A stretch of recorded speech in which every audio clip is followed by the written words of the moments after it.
Hello दोस्त, सृजन classes bye Ranjan sir में आप लोग का हार्दिक स्वागत है। और आप लोग को मालूम होना चाहिए कि केमिस्ट्री में हम इनऑर्गेनिक केमिस्ट्री पढ़ रहे हैं। और इनऑर्गेनिक केमिस्ट्री में टॉपिक था कोची अयस्क में उपस्थित अशुद्धियों को दूर करने का विधि।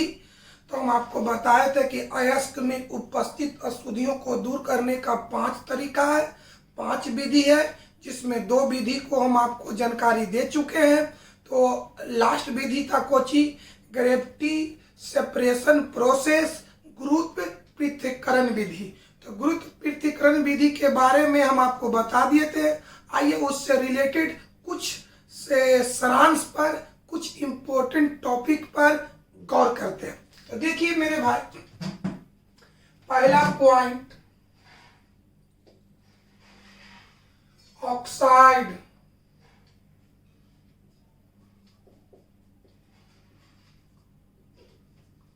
ऑक्साइड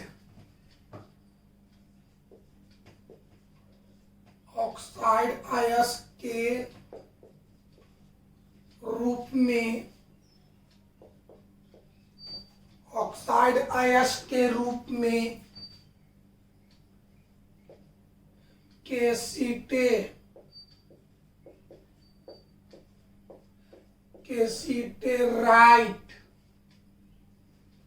केसिटेराइट जिसका सूत्र होता है SnO2, ऑक्साइड अयस्क के रूप में केसिटेराइट और हेमेटाइट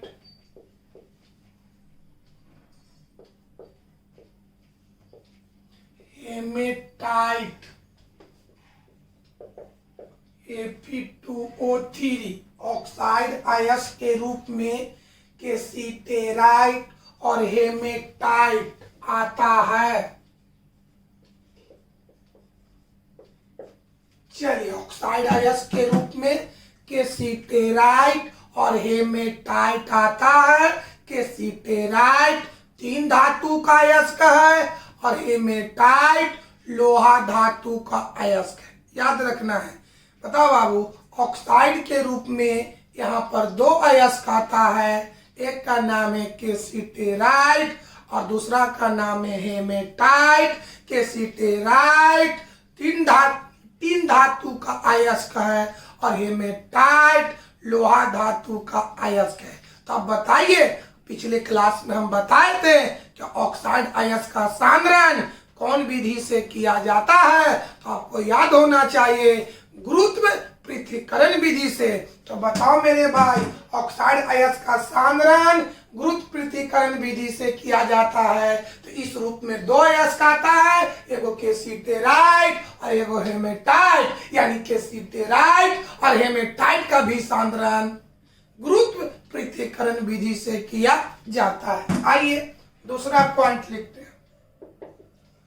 ऑक्साइड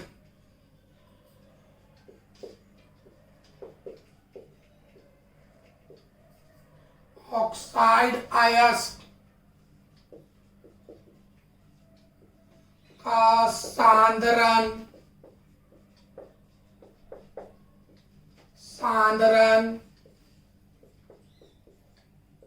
गुरुत्व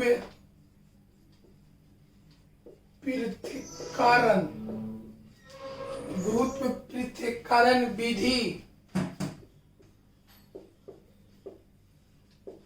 विधि से किया जाता है।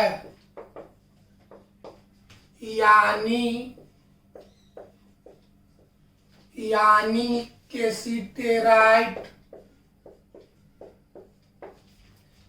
केसिटेराइट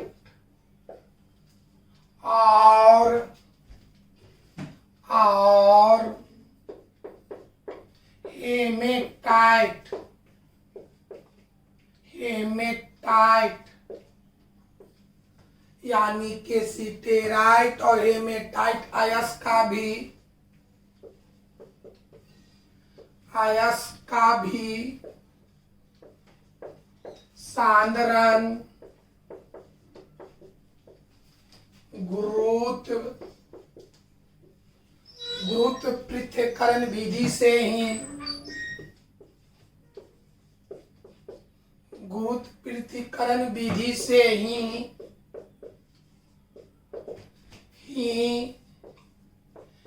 किया जाता है। यहाँ पर ऑब्जेक्टिव आएगा कि सिटेराइट किस धातु का अयस्क है, तो आंसर होना चाहिए तीन धातु मतलब ए से। हेमेटाइट अयस्क किस धातु का अयस्क है, तो आंसर होना चाहिए लोहा यानी एफी। अगर कोई पूछ दे कि ऑक्साइड अयस्क का सांद्रण कौन विधि से किया जाता है, तो आंसर होना चाहिए गुरुत्व पृथक्करण विधि से।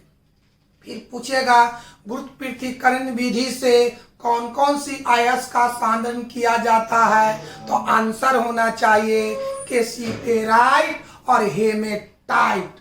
कोई दिक्कत है मेरे भाई? यहाँ पर ये ऑब्जेक्टिव के लिए याद रखिएगा। अब आइए यहाँ से 2 नंबर का क्वेश्चन पूछेगा मेरे भाई कैल्सिटेराइट। तो कैल्सिटेराइट क्या चीज है? ऑक्साइड के रूप में है। तो यहाँ पर क्वेश्चन आएगा कि कैल्सिटेराइट अयस्क का सांद्रण, देखिए क्वेश्चन लिख रहे हैं दोस्त, क्वेश्चन आइए प्रश्न कैल्सिटेराइट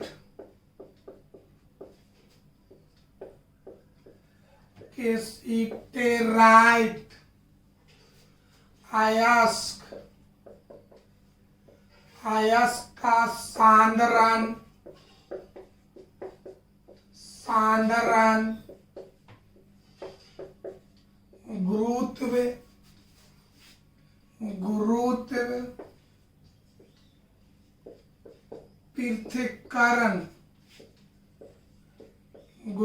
पृथक्करण विधि द्वारा किया जाता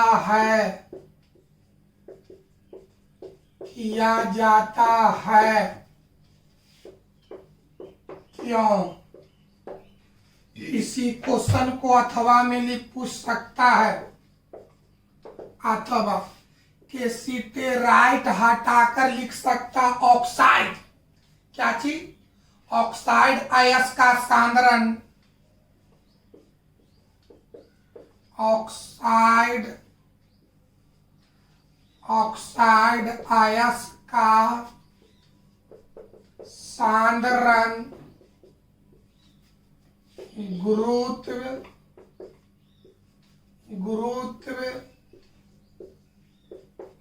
पृथक्करण विधि द्वारा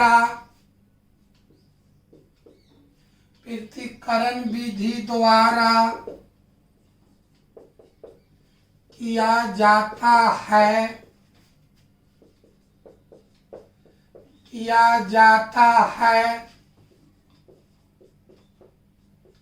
क्यों?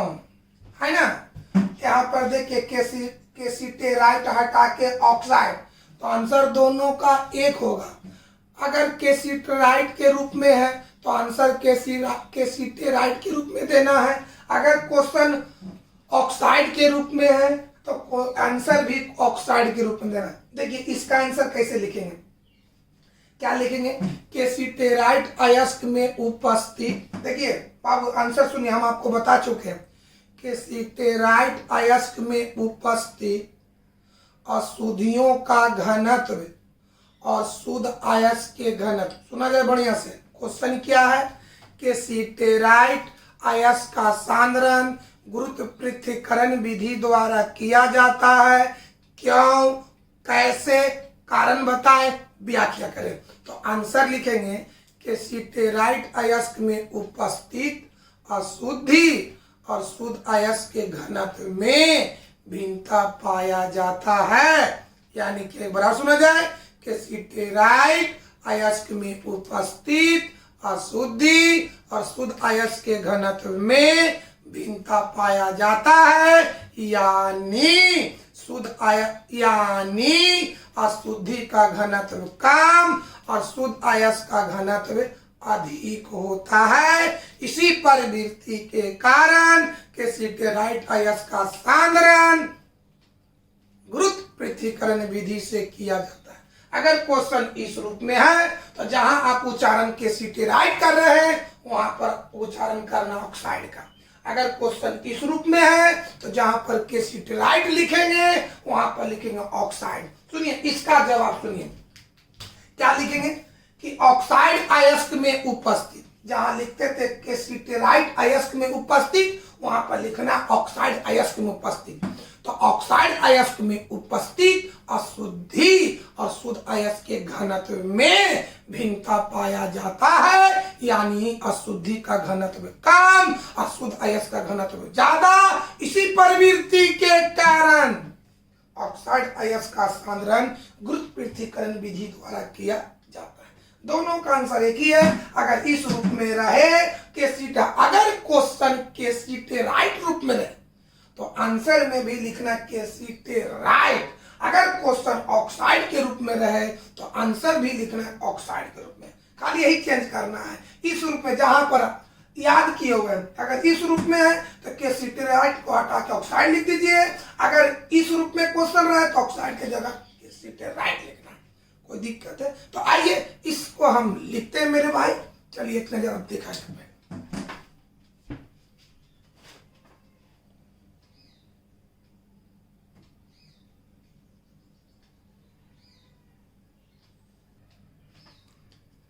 आंसर देखिए हम केसिटेराइट के रूप में लिख दे रहे हैं। आंसर क्या लिखेंगे,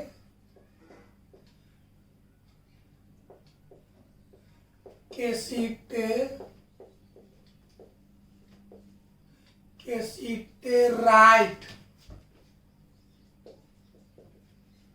अयस्क में उपस्थित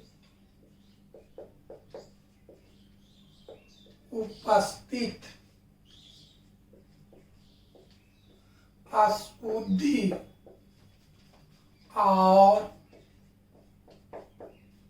शुद्ध अयस्क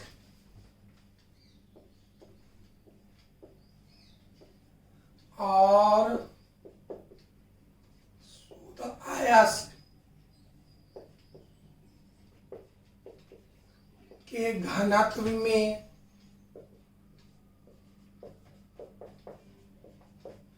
भिन्नता पाया जाता है,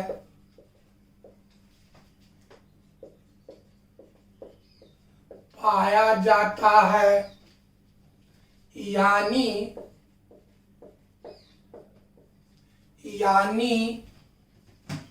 अशुद्धि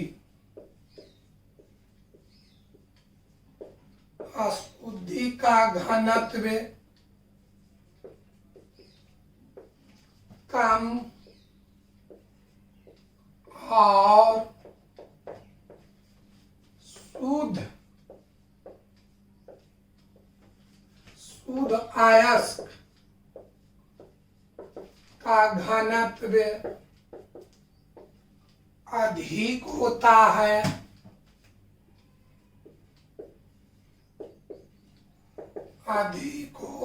है।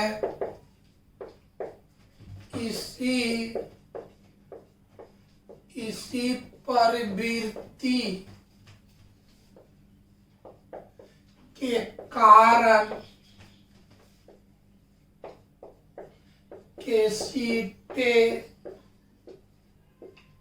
केसिटेराइट अयस्क का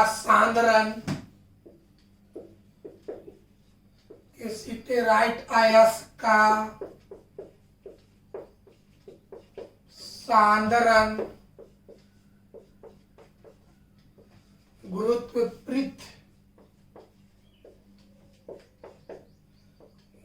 पृथक्करण विधि द्वारा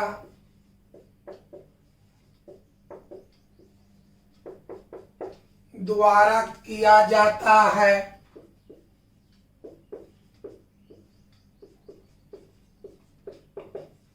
चलिए ये आंसर हुआ। अगर यही क्वेश्चन रहता ऑक्साइड अयस्क का सांद्रण गुरुत्व पृथक्करण विधि द्वारा किया जाता क्यों, तो आंसर यही होना चाहिए। खाली केसिटेराइट को जहां पर केसिटेराइट है वहां पर हटा करके ऑक्साइड लिख देना। तो इस तरह से गुरुत्व पृथक्करण विधि हमारे तरफ से खत्म होता है। अब नंबर आता है तीसरा विधि का, जिसका नाम है फ्लोटेशन प्रोसेस, जिसका हिंदी होता है फेन उत्प्लावन विधि कहिए या फेन प्लावन विधि कहिए या झाग प्लावन विधि कहिए या झाग उत्प्लावन विधि कहिए। तो एक नजर इसको देखिए और उस विधि पर फिर हम विचार करते हैं।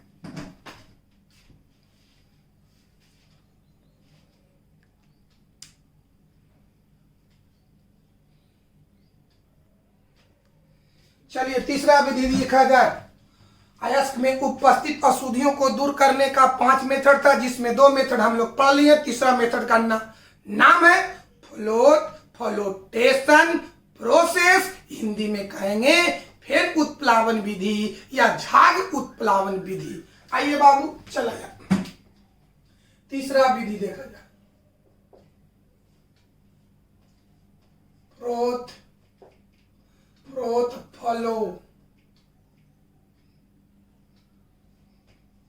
फ्लोटेशन प्रोसेस,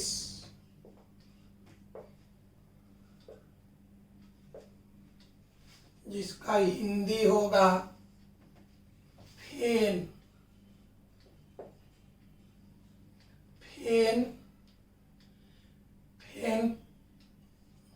चलो फ्लोटेशन का हिंदी चाहे प्लावन कहो या उत्प्लावन कहो, उत्प्लावन विधि। चलिए फ्रोत का हिंदी, फ्रोत का हिंदी चाहे फेन, बढ़िया से समझ, इसका फ्रोत का हिंदी फेन कहो या झाग कहो। अब फ्लोटेशन का हिंदी उत्प्लावन कहो या प्लावन कहो। फ्रोत का हिंदी फेन या झाग और इसका हिंदी प्लावन या उत्प्लावन। प्रोसेस का हिंदी विधि कहो, तरीका कहो। तो यहां पर फेन उत्प्लावन कहे या झाग उत्प्लावन कहे। झाग उत्प्लावन, उत्प्लावन न कह के सिर्फ प्लावन भी कह सकते हैं।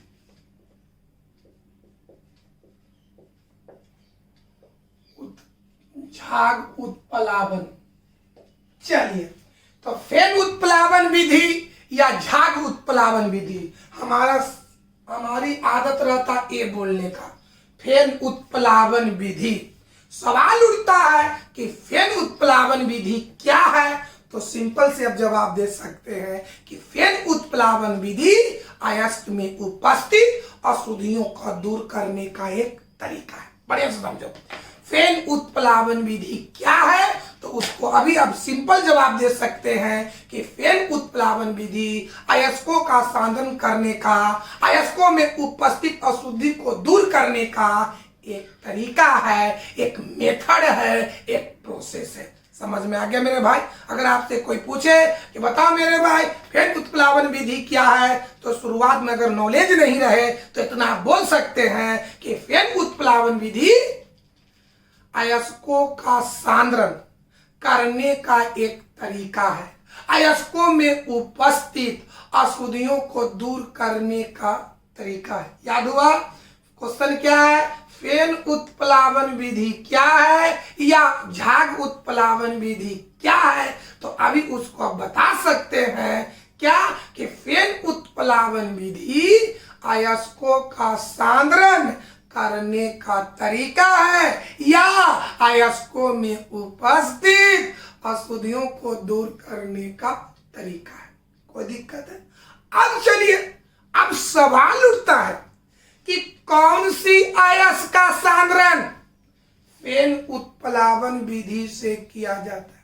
अयस्क में कौन ऐसा गुण होना चाहिए, कैसा गुण वाले अयस्क का सांद्रण फेन उत्प्लावन विधि से किया जाता है। फिर एक बार रिपीटेशन करते हैं। पहले क्या है? पहला क्वेश्चन आपके सामने यह है कि फेन उत्प्लावन विधि क्या है, तो इसकी जवाब होना चाहिए कि फेन उत्प्लावन विधि अयस्कों का सांद्रण या अशुद्धियों को दूर करने का एक तरीका है। दूसरा क्वेश्चन मेरा है कि फेन उत्प्लावन विधि का उपयोग कहाँ किया जाता है, कौन सी अयस्क का सांद्रण करने के लिए किया जाता है। फेन उत्प्लावन विधि का उपयोग कौन सी अयस्क का सांद्रण करने के लिए किया जाता है, कौन सी गुण वाले अयस्कों का सांद्रण करने के लिए किया जाता है। तो हम आपको पिछले क्लास में बताए थे कि अयस्क का मुख्य रूप से दो घटक होता है, दो पार्ट होता है, दो भाग होता है। पहला का नाम है अशुद्धि यानी इम्प्यूरिटीज, दूसरा का नाम है शुद्ध अयस्क यानी प्योर ओर्स। कोई दिक्कत है? आइए मेरे भाई समझा जाए कि फेन उत्प्लावन विधि का उपयोग यानी फेन उत्प्लावन विधि से कौन सी अयस्क का, कौन सी गुण वाले अयस्क का सांद्रण किया जाता है यानी उसमें उपस्थित अशुद्धियों को दूर किया जाता है। आइए समझा जाए मेरे भाई।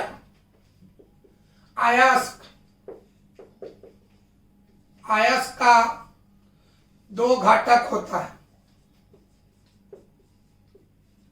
अशुद्धि और शुद्ध अयस्क। याद करो, बताओ अब शुद्ध अयस्क।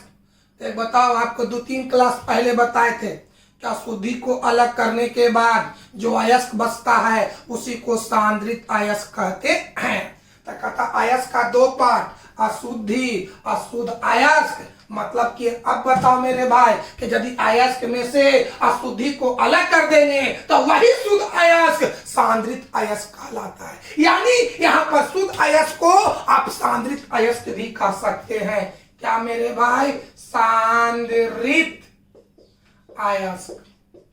कोई दिक्कत? शुद्ध अयस्क को ही सांद्रित अयस्क कहा जाता है। यानी अयस्क का दो पार्ट होता है, अशुद्धि और शुद्ध अयस्क। इस धरती पर हर वस्तु का, हर पदार्थ का घनत्व होता है, तो अशुद्धि का भी घनत्व होगा और शुद्ध अयस्क का भी घनत्व होगा। चलिए अब सवाल क्या होता है कि फेन उत्प्लावन विधि से कौन सी अयस्क का सांद्रण किया जाता है। सवाल तो आंसर सुनिए। जिस अयस्क के अशुद्धि और शुद्ध अयस्क के घनत्व में, सवाल क्या है बाबू? सवाल क्वेश्चन क्या है? कौन सी अयस्क का सांद्रण यानी कौन सी गुण वाले अयस्क का सांद्रण फेन उत्प्लावन विधि से किया जाता है। तो जवाब सुनिए। जिस अयस्क के अशुद्धि और शुद्ध अयस्क के घनत्व में भिन्नता पाया जाता है। भिन्नता का मतलब कि किसी एक का घनत्व कम हो और दूसरा का घनत्व ज्यादा हो। तो इस तरह का गुण गुरुत्व पृथक्करण विधि में आया था। वहां भी भिन्नता था, यहां भी भिन्नता था। फर्क क्या है कि वहां अशुद्धि का घनत्व कम था और शुद्ध अयस्क का घनत्व ज्यादा है। बड़े बढ़िया से समझो। गुरुत्व पृथक्करण विधि में भी था कि अशुद्धि और शुद्ध अयस्क के घनत्व में भिन्नता होना चाहिए। यहाँ भी अशुद्धि और शुद्ध अयस्क के घनत्व में भिन्नता होना चाहिए। फर्क इतना था कि गुरुत्व में अशुद्धि का घनत्व कम और शुद्ध अयस्क का घनत्व ज्यादा होना चाहिए। लेकिन यहाँ फेन में क्या है कि अशुद्धि का घनत्व ज्यादा और शुद्ध अयस्क का घनत्व कम है। बढ़िया से समझो। वहां भी देखिए भाई, दोनों फेन उत्प्लावन विधि है और एक है गुरुत्व पृथक्करण विधि है। दोनों बढ़िया से समझ लीजिए। वहां फेन उत्प्लावन विधि और गुरुत्व पृथक्करण विधि, ये दोनों का उपयोग कहाँ किया जाता है? तो दोनों में क्या चीज था कि अशुद्धि का घन, अशुद्धि और शुद्ध अयस्क के घनत्व में भिन्नता पाना चाहिए। भिन्नता, अशुद्धि और शुद्ध अयस्क के घनत्व में अगर भिन्नता हो, भिन्नता का माने एगो कम हो और एगो ज्यादा हो, अगर अशुद्धि और शुद्ध अयस्क के घनत्व में भिन्नता हो तो वहां पर दो विधि आएगा, फेन उत्प्लावन विधि और गुरुत्व पृथक्करण विधि। एक बार और समझा जाए। जिस अयस्क के अशुद्धि और शुद्ध अयस्क के घनत्व में अगर भिन्नता हो, भिन्नता का मन एक का घनत्व कम हो और एक का घनत्व ज्यादा हो तो वहां पर दो विधि आएगा, मतलब उसको साधन करने के लिए दो विधि आएगा, एक गुरुत्व पृथक्करण विधि और दूसरा फेन प्लावन विधि। अब सवाल उठता है कि कब पृथक्करण आएगा और कब उत्प्लावन आएगा। तो अगर अशुद्धि का घनत्व कम हो, अगर अशुद्धि का घनत्व कम हो तो गुरुत्व पृथक्करण विधि आएगा, अगर अशुद्धि का घनत्व ज्यादा हो तब फिर उत्प्लावन विधि आएगा। बढ़िया से समझो पहले बात कि अयस्क में उपस्थित अशुद्धि और शुद्ध अयस्क के घनत्व में अगर भिन्नता हो तो दो विधि, बढ़िया से समझो, अयस्क में उपस्थित अशुद्धि और शुद्ध अयस्क के घनत्व में अगर भिन्नता हो तब उस अयस्क का सांद्रण करने के लिए दो विधि होगा, एक गुरुत्व पृथक्करण विधि और दूसरा फेन उत्प्लावन विधि। अब सवाल उठता है कि कब गुरुत्व पृथक्करण विधि होगा और कब फेन उत्प्लावन विधि होगा। तो अगर अशुद्धि का घनत्व शुद्ध अयस्क से कम हो, अशुद्धि का घनत्व शुद्ध अयस्क से कम हो तब वहां पर होना चाहिए गुरुत्व पृथक्करण विधि।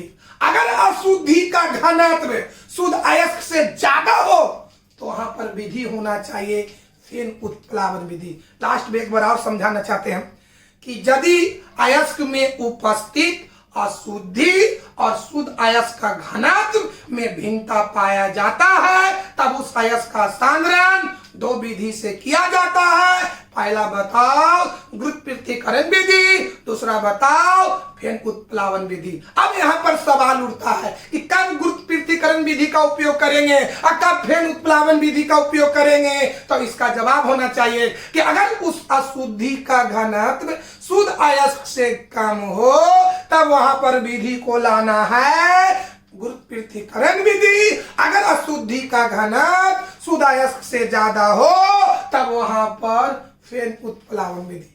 जहां पर अशुद्धि और शुद्ध अयस्क के घनत्व में भिन्नता आया तो दिमाग में लोड हो जाना चाहिए दो विधि, माने अयस्क के अशुद्धि अशुद्ध अयस्क के घनत्व में सिर्फ भिन्नता खाली स्पष्ट हो तो वहां पर दो विधि आएगा, कोची कोची गुरुत्व पृथक्करण विधि और फेन उत्प्लावन विधि। अगर अशुद्धि का घनत्व शुद्ध अयस्क से कम हो तब उसका सांद्रण हम कोची गुरुत्व पृथक्करण विधि से करेंगे, अगर अशुद्धि का घनत्व शुद्ध अयस्क से ज्यादा हो तो हम उसका सांद्रण यानी अशुद्धि को दूर करेंगे फेन उत्प्लावन विधि से। समझ में आ गया। तो यहां पर क्या है आपको कि जिस अयस्क में उपस्थित अशुद्धि अशुद्ध अयस्क के घनत्व में भिन्नता हो लेकिन अशुद्धि का घनत्व शुद्ध अयस्क की अपेक्षा ज्यादा हो, मान इसकी घनत्व ज्यादा हो और इसकी घनत्व कम हो तब उस अयस्क का सांद्रण फेन उत्प्लावन विधि से किया जाता है। यहां पर पहला पॉइंट याद रखना है कि फेन उत्प्लावन विधि अयस्कों में उपस्थित अशुद्धियों को दूर करने का एक तरीका है। दूसरा पॉइंट जिस अयस्क में उपस्थित अशुद्धि और शुद्ध अयस्क के घनत्व में भिन्नता हो लेकिन अशुद्धि का घनत्व शुद्ध अयस्क की अपेक्षा ज्यादा हो तब उस अयस्क का सांद्रण फेन उत्प्लावन विधि से किया जाता है। एक बार और समझा जाए, क्या हमने बोले जिस अयस्क में उपस्थित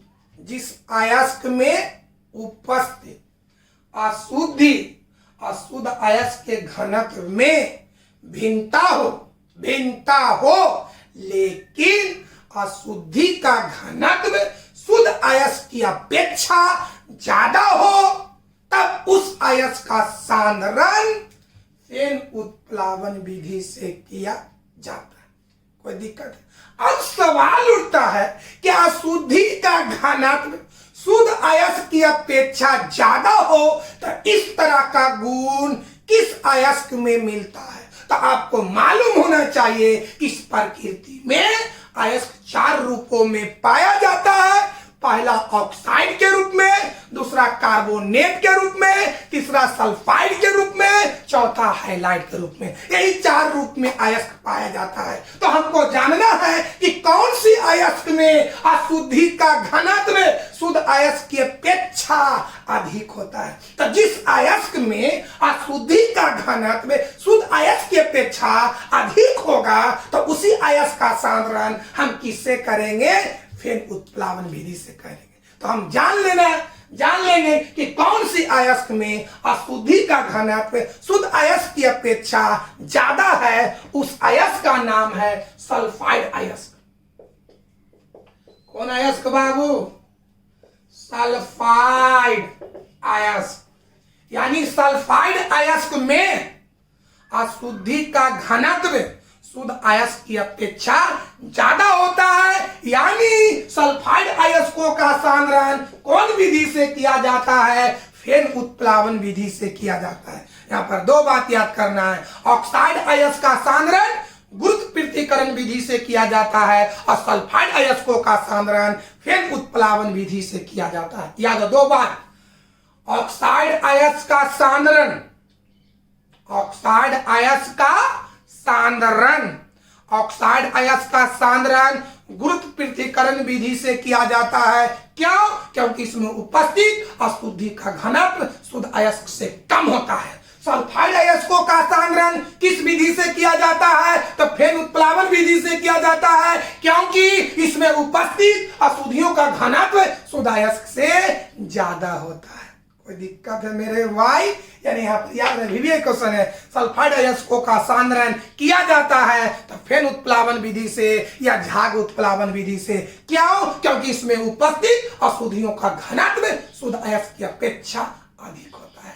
कोई दिक्कत है? अब जान लीजिए कि सल्फाइड अयस्कों के रूप में कौन कौन आता है। सल्फाइड अयस्कों के रूप में कौन कौन आता है? पहला हो गया कॉपर पायराइड्स, कॉपर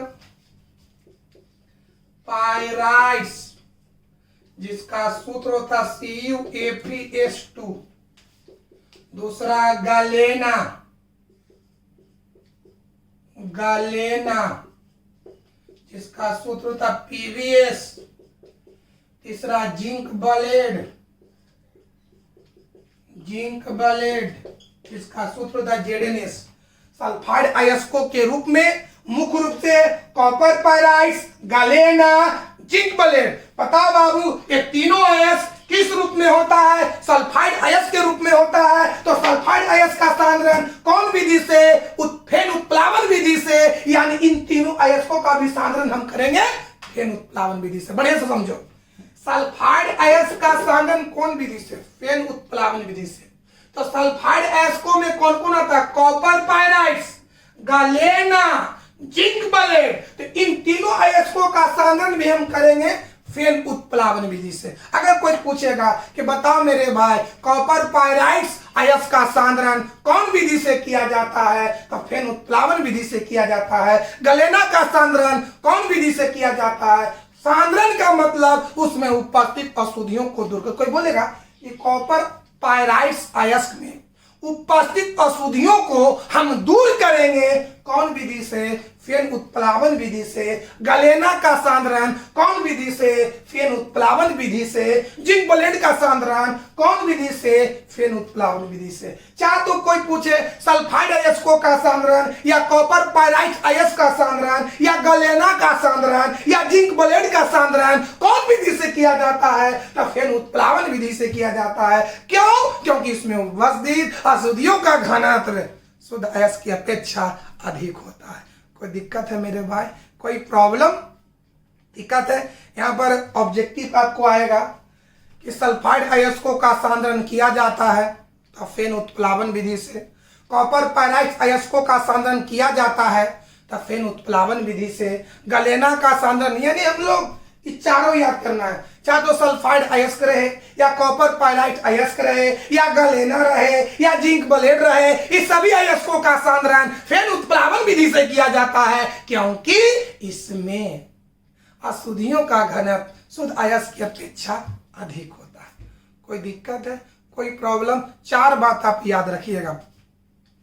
चाहे तो ऑक्साइड अयस्क पूछे या केसिटेराइट पूछे, ऑक्साइड अयस्क या केसिटेराइट अयस्क का सांद्रण किया जाता है तो आंसर होना चाहिए गुरुत्व पृथक्करण विधि, क्योंकि इसमें उपस्थित अशुद्धियों का घनत्व शुद्ध अयस्क की अपेक्षा कम होता है। यहाँ पर सल्फाइड अयस्कों या कॉपर पायराइड्स अयस्कों का सांद्रण किया जाता है तो आंसर होना चाहिए फेन उत्प्लावन विधि,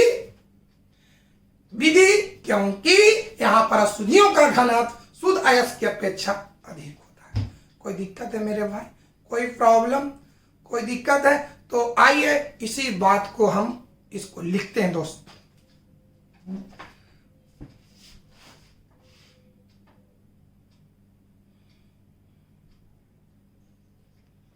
देखो बाबू, फेन उत्प्लावन विधि से रिलेटेड कुछ टॉपिक देखिए। पहला, सल्फाइड अयस्क के रूप में copper pyrites, galena, zinc played इत्यादि अयस्क आते हैं। सल्फाइड अयस्क के रूप में यहाँ पर 3 अयस्क आएगा। कॉपर पायराइड्स जो कॉपर धातु का अयस्क है, दूसरा गलेना जो लेड धातु का अयस्क है, तीसरा जिंक ब्लेड जो जिंक धातु का अयस्क है। तो सल्फाइड अयस्क के रूप में ये 3 चीज आता है। कॉपर पायराइड्स जिसका सूत्र होता है CuF2, दूसरा है गलेना जिसका सूत्र होता है PbS, तीसरा जिंक ब्लेड जिसका सूत्र होता है ZnS। कॉपर पायराइड्स कॉपर धातु का अयस्क है, गलेना लेड धातु का अयस्क है, जिंक ब्लेड जिंक धातु का अयस्क है। अब आइए दूसरा पॉइंट, सल्फाइड अयस्क है या कॉपर पायराइड्स का है या गलेना का है या जिंक ब्लेड का है, ये सभी का सांद्रण फेन उत्प्लावन विधि से किया जाता है। तो क्वेश्चन है, सल्फाइड अयस्कों का सांद्रण फेन उत्प्लावन विधि से किया जाता है कैसे, या कॉपर पायराइड अयस्क का सांद्रण फेन उत्प्लावन विधि से किया जाता है? दोनों का आंसर एक ही होगा। खाली अगर इस रूप में क्वेश्चन रहे तो सल्फाइड अयस्क का चर्चा कर रहा है, अगर इस रूप में रहे तो कॉपर पायराइड्स का चर्चा करना। कोई दिक्कत है? तो आइए इसका हम आंसर लिखते हैं दोस्त।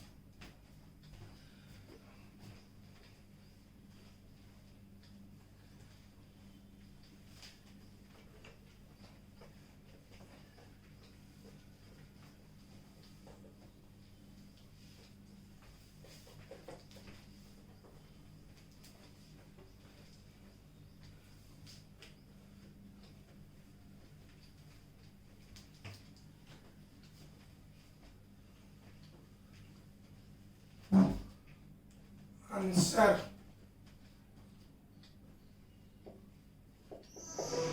क्या लिखेंगे? सल्फाइड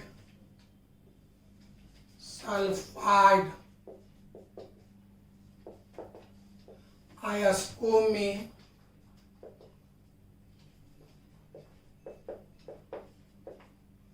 उपस्थित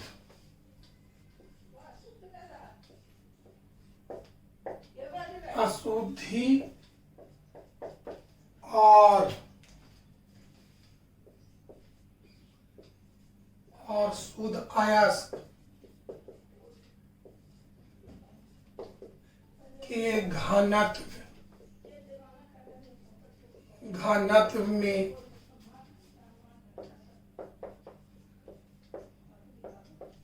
भिन्नता पाया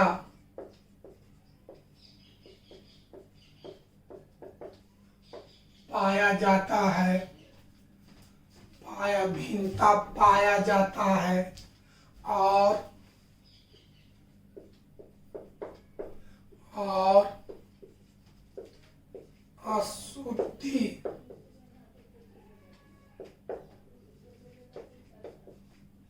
अशुद्धि का घनत्व शुद्ध अयस्क की अपेक्षा अधिक होता है।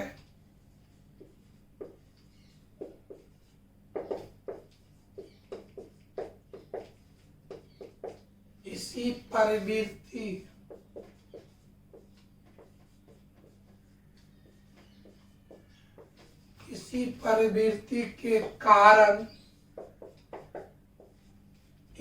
प्रवृत्ति के कारण सल्फाइड अयस्कों का सांद्रण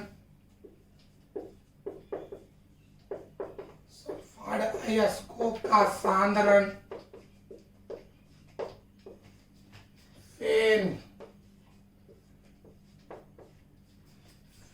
उत्प्लावन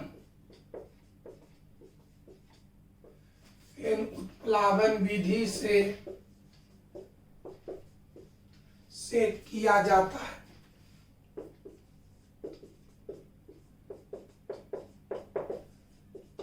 चलिए इसके अब फेन उत्प्लावन विधि से अयस्कों का सांद्रण कैसे किया जाता है इसकी चर्चा कल की क्लास में करेंगे। आज की क्लास को यहीं पर समाप्त करते हैं।